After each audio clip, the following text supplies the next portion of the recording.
Chapter 6. Serious about whisky. Finn's eyes balked as he returned to the outside seating area when he found this mysterious Hugh guy not only surrounded by multiple glasses of aged whisky and jello shots, but also by a hefty stack of banknotes and coins. There were even a few ancient gold sovereigns on the table, each probably worth hundreds to a coin collector. "This guy really takes his period costume and act seriously," Finn remarked under his breath. "Who the fuck is this guy? Seriously?" By this time, Finn had gotten bored of the whole event. Hugh clearly had as well, judging by the insane amount of alcohol he'd procured from somewhere. He hoped Hugh wasn't some fraudster, but realised that the rowing scene was full of eccentric people. He was just a little tipsy and merry and possibly wanted to sleep with him too. It would explain the enormous amount of alcohol which currently adorned the rather small glass-topped table. "So, where do you live?" Finn asked. He was interested, but not invested in this guy. He'd piqued his interest, especially at having bought around £100 worth of whisky and shots for absolutely no reason. "Ah, thought you'd remember. Kew, so. Up in Kew by the river, near the bridge, on the Surrey side." Instantly, this made Finn realise he must be wealthy. To be able to afford a cottage or house in Kew Village or anywhere close to Kew Bridge on the Surrey side meant he was loaded. It explained why he had strewn Victorian coins all over the table. Perhaps he was having some kind of breakdown or neurotic episode. Finn decided to embrace the whole thing as some harmless whim of a crazed Irishman who was possibly acting out some part for a movie he was due to star in, or perhaps had serious mental problems.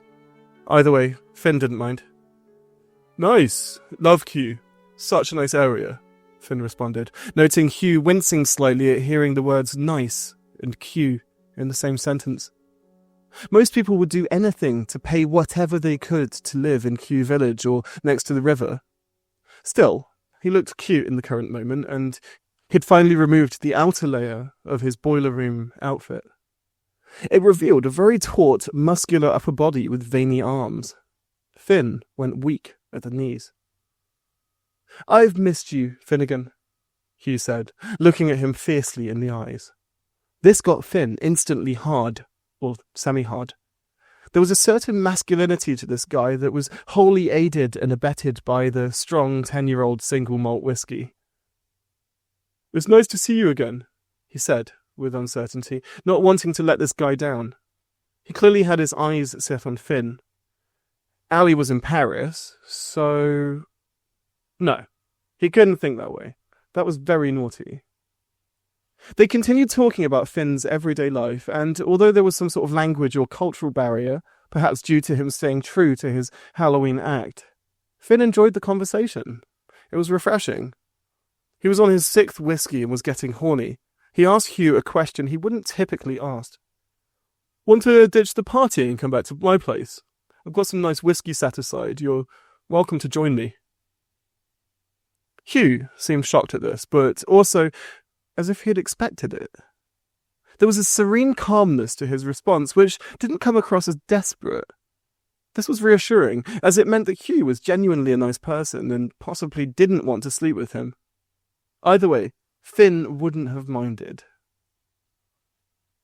By now, Finn had realised who he was. He'd seen a photograph of someone on the wall in an ancient rowing outfit, probably from the 1900s or sometime around then. It was a photo of a very masculine guy with strawberry blonde hair and piercing blue-grey eyes. The gentleman in the photograph must have been around 25 or so, young-looking, and was posing outside their rowing club holding a sculling oar of the old kind with the thin, narrow blade. It looked different, but not entirely dissimilar to how the club looked now. He decided that Hugh must be an ancestor of some famous rower. He obviously had a family connection to the rowing club. He was trustworthy, after all.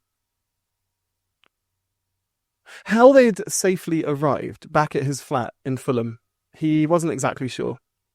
The entire time he had had to deal with Hugh, who was drunk and seemed slightly bewildered. Perhaps he'd popped a pill or something.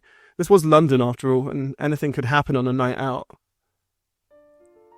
Though Hugh was either still in character, and therefore a brilliant actor, or high on some unknown concoction, Finn didn't really care that much.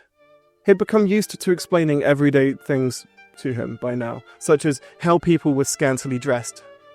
They're dressed like the devil's hookers, God help them.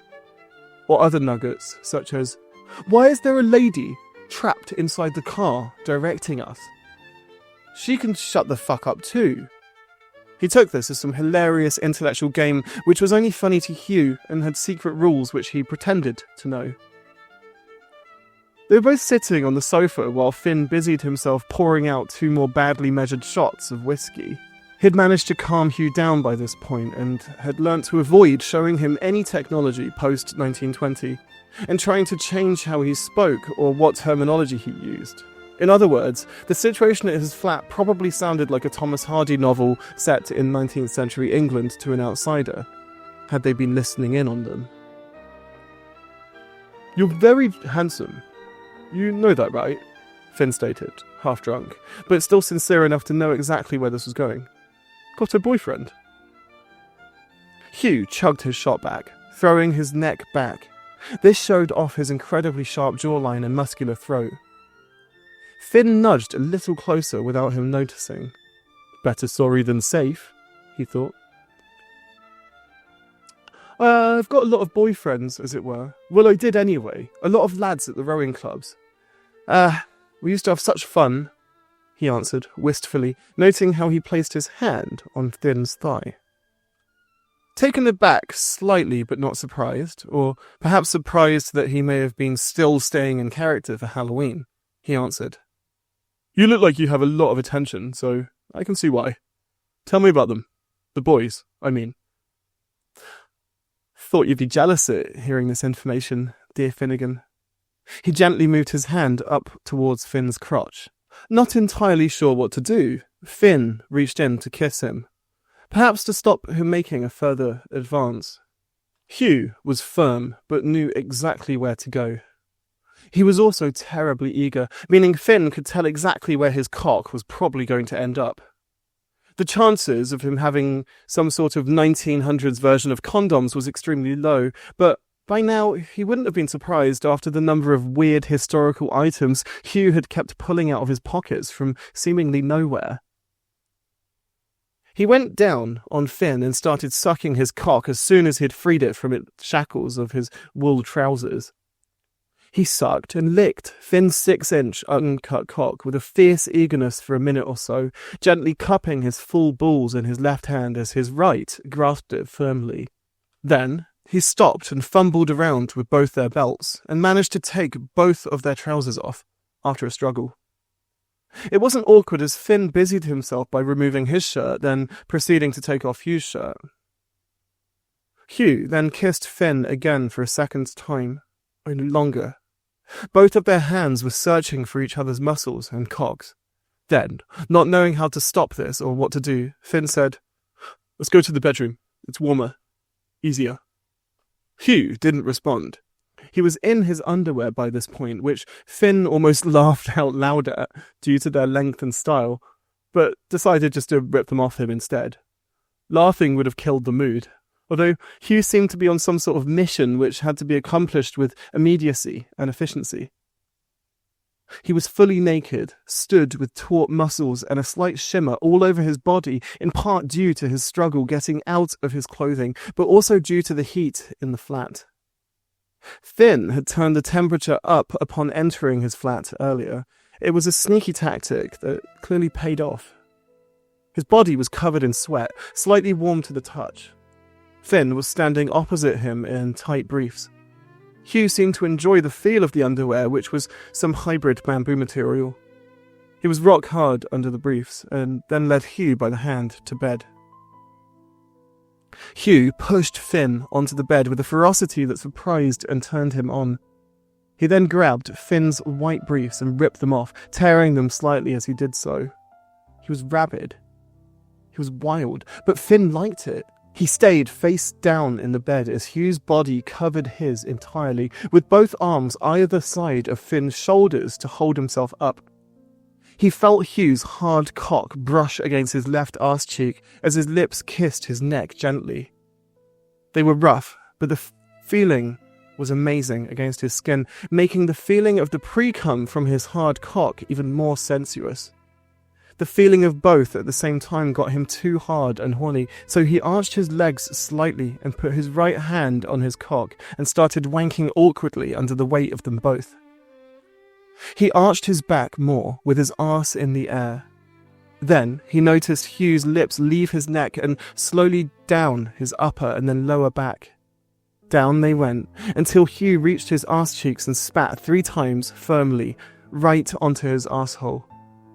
Hugh knew exactly what to do as Finn arched his back some more.